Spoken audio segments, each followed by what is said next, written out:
Hello everyone and welcome to another episode of Behind the Servants. My favorite holiday is coming up at the end of this month, so I decided to get into the Halloween spirit and visit some of the more out there servants and concepts in FGO. Specifically, we will be covering Hessian Lobo, Murasaki Shikibu Rider's Noble Phantasm, Barghest, Baobhan Sith, Habetrot, and the Old Gods. You're probably asking yourself this question. Klidge, that's a lot of characters to be covering for a video that's supposed to be a little bit of a break between this and the Ishtar episode. To which I have to say, yes! You see, all of these characters are either folkloric or fictitious. This makes studying and researching who they are pretty easy. Unfortunately, there's very little to be noted about all of them save for maybe one titular story for each of them. We'll see how long this ends up by the end of it, because that is a lot of characters to cover. There will be timestamps in the description if there is a certain character you want to seize. Now, without further ado, let's get started. Hessian Lobo is the amalgamation of two beings. The Hessian, which is a broad term for German soldiers who fought in the American Revolutionary War, and Lobo, which is a semi-fictionalized account of Ernest Setton's experiences hunting wolves in the Americas. Each of them has their own individual story tied to them, so let's start with Hessian. Hessian is technically an Irish fairy called a Dullahan. These are horsemen who wander lonely roads, and where they stop, a person is said to die at that spot. This is where his third skill gets its name. They will also call the name of a person, and in doing so, render the soul of that person from their body where the Dullahan will take it away. But the Hessian that we are dealing with is a very specific one. The Fate Dullahan has been confirmed to be the Headless Horseman of Sleepy Hollow. The Legend of Sleepy Hollow is a story written by Washington Irving, and it follows Ichabod Crane, a schoolmaster from Connecticut. He is a newcomer to the region. He becomes well-liked fairly quickly due to his patient and smart demeanor. He becomes popular with the women of the town, much to the ire of the town's men. Crane, a superstitious man, hears tell of a legend involving an old Hessian soldier whose head was blown off in the Revolutionary War. This man's spirit is said to wander the road and chase after people unless they can cross the covered bridge, as the spirit is unable to cross moving water. While this legend scares Crane, he still tries to acclimate to the life in the town. Crane finds a girl who catches his eye and wishes to propose to her, but he's unable to do so given that he's at a party, among other circumstances in the story. He rides home alone after the party on the road where the horseman is said to appear. Crane hears the clopping of horseshoes behind him and turns to see the Headless Horseman in hot pursuit. Crane tries to escape and to make it across the bridge, only for the horseman to chuck his head at the schoolmaster, striking him off his horse and supposedly decapitating him. This is Hessian Lobo's in-game Noble Phantasm.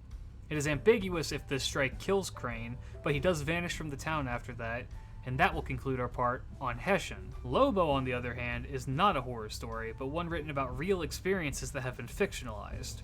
Lobo, also known as Lobo the King of Kurumpa, was a story of tragedy. Due to the overhunting of the wolves' natural prey, Lobo and his pack began attacking and eating people's livestock. The ranchers and settlers of America attempted to get rid of the pack by poisoning meat and setting traps, but the pack was able to outwit them at every turn. This became such a problem that eventually a $1,000 reward was placed on the head of the pack leader, Lobo. This equates to about $30,000 in today's USD. Setton and his crew also attempted poisoning the pack, but to no avail.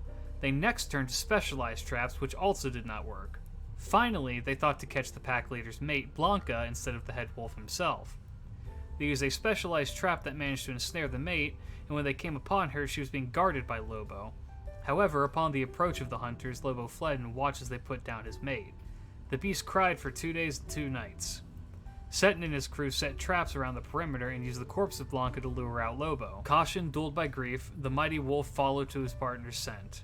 And by the time Setton finally caught sight of the beast, he was covered in the traps. Setton couldn't bring himself to kill the creature, so instead he attempted to fully capture it. However, Lobo refused to eat and died of a broken heart shortly thereafter. This death of a mighty creature inspired something in Setton, who helped to spread awareness of man's destruction in the natural world. Supposedly, Setton kept Lobo's pelt with him until his own death. This pair together forms our dear sweet boy and his protective partner, Hessian Lobo.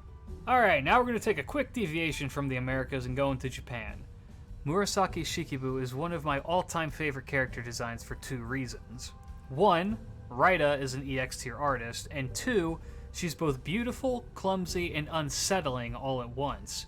Her caster NP animation legitimately sent shivers down my spine the first time I saw it. Her rider form has her mount being a creature that I personally love, a giant spider.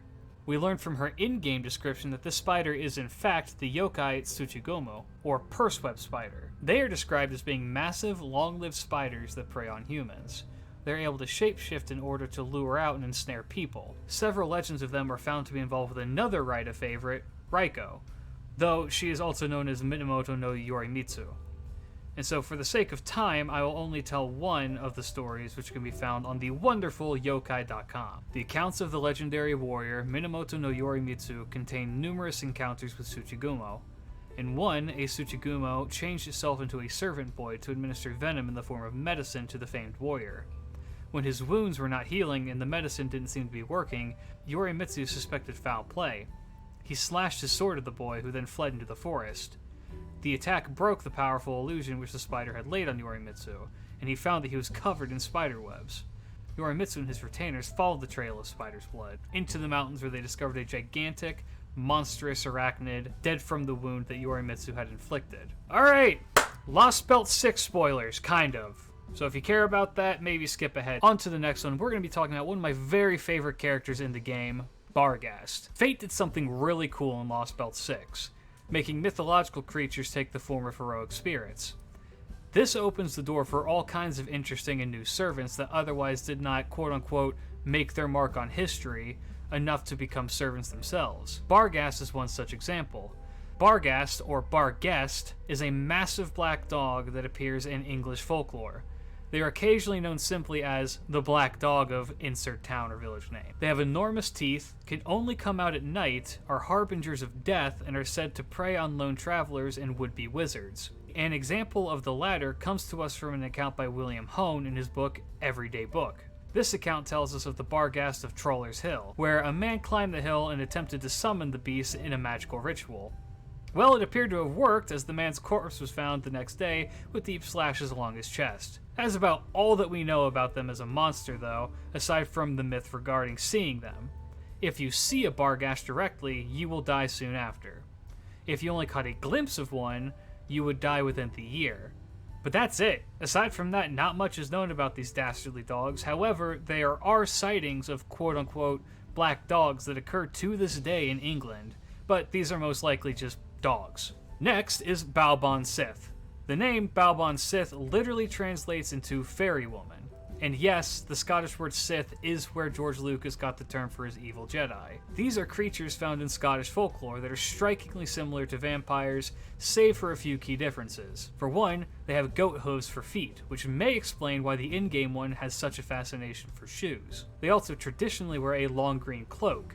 These fairies target young men at night and suck their blood until the sun rises, which is when they disappear. There are a couple of different famous stories regarding them, but we will only cover one. This one is taken directly from Wikipedia. In one tale recorded by Mackenzie, there were 4 men who went hunting and took shelter for the night in a lonely shieling, or hut. One of the men supplied vocal music while the others began dancing.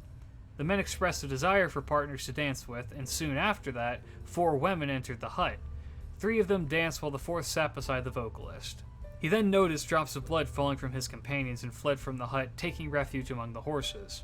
His vampiric partner chased him but was unable to catch him, and when daylight came, she disappeared. The man went back inside and found all 3 of his friends dead and completely drained of blood. The Baobhan Sith is a prime example of a cautionary tale geared towards young men, that the wiles of strange women may lead you down the path of despair. Mind you, there are stories that work in reverse as well, such as the El Sombreron of Hispanic folklore, but that's a story for another time. Continuing our trek in the British Isles, we have Habetrot. Habetrot is found in English folklore as well, but she likely comes from Germany and Norway, as there are near-identical legends about her there as well. She's a member of a trio of spinsters, the other 2 called Scantly Mab and Oxwand. Habetrot is associated with the spinning wheel and spinning, and is described as deformed with a flattened thumb, foot, and a misfigured lip. You need a Habetrot if you wish to cure an illness that you can get from trampling the grounds where stillborn children are buried. As for her association with brides, in the days when Habetrot was a well-known name, it was believed that women couldn't find a husband unless she was good at spinning.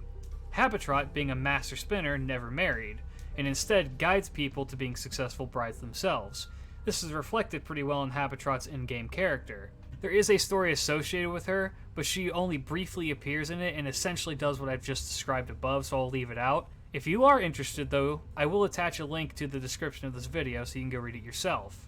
And that's it for England, and now we're on to outer space! For those of you who don't know me, H.P. Lovecraft is my favorite author. it's time to talk old gods, because we have a few of them at Chaldea. They are tied to the following servants: Abby with Yog Sothoth, Hokusai with Cthulhu, Bibi Summer with Nyarlathotep, Yang Guifei with Cthugha, Van Gogh with Volthoon, and Demele with Shub-Niggurath.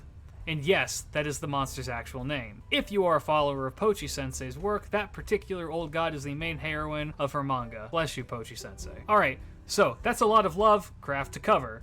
So we're going to be very brief with most of these, but I will try to give each of them their due diligence. For the record, we are not going to go over the history of the actual characters, as they can all have videos dedicated entirely to themselves. Let's start with my daughter Abigail and Yog Sothoth. Yog Sothoth is the gatekeeper, but he's also the gate and he's also the key to the gate. Does that make sense? No? Well, that's kind of the point. I'm just going to say this now. If you're expecting me to explain what the hell these things actually look like, just take a look at this GIF. It would be like me attempting to describe what this is. It's not going to happen. Most of these are unfathomable. Anyway, the gate is in reference to all knowledge of the universe. Yog can be summoned to grant great power to those who call upon him, but rarely does this go well. Take for example the case of the Dunwich Horror. In this story, a family called the Whateleys summons Yog Sothoth and he impregnates the daughter of the family, Lavinia Whateley, who gives birth to twins. One is a hulking humanoid who is somewhat off, the other is a constantly growing creature that cannot leave the house. This creature is invisible and its twin constantly feeds it livestock.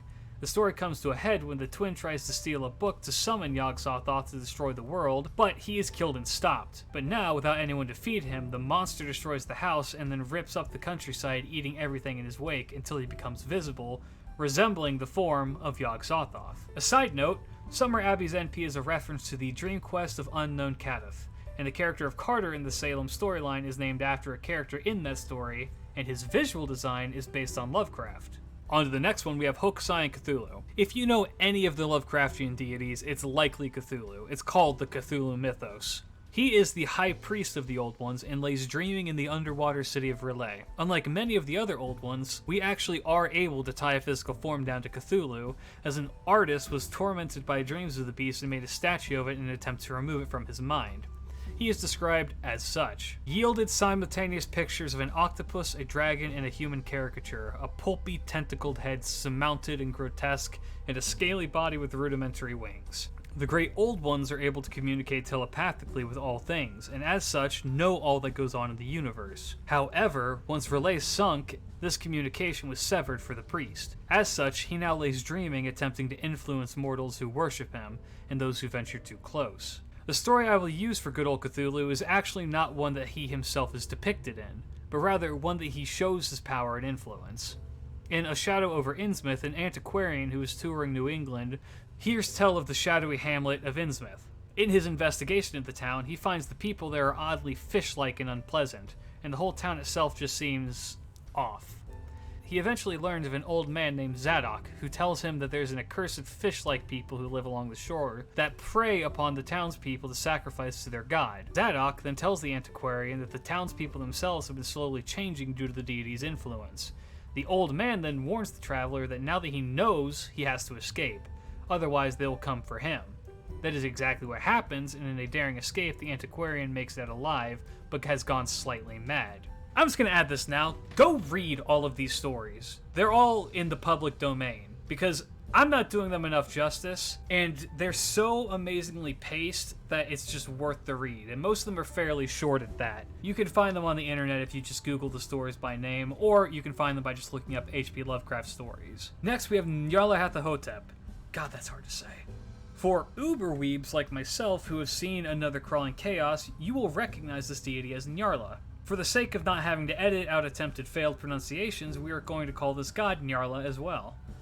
Most of the old gods and Lovecraftian deities cannot be considered evil, as that implies that there's an intent to do harm or invoke ill will.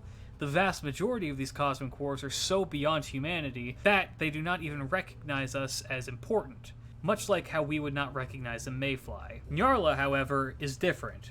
They are a shape-shifting monstrosity that's main goal is to bring about the end of humanity as we know it. Long story short, it views us as toys.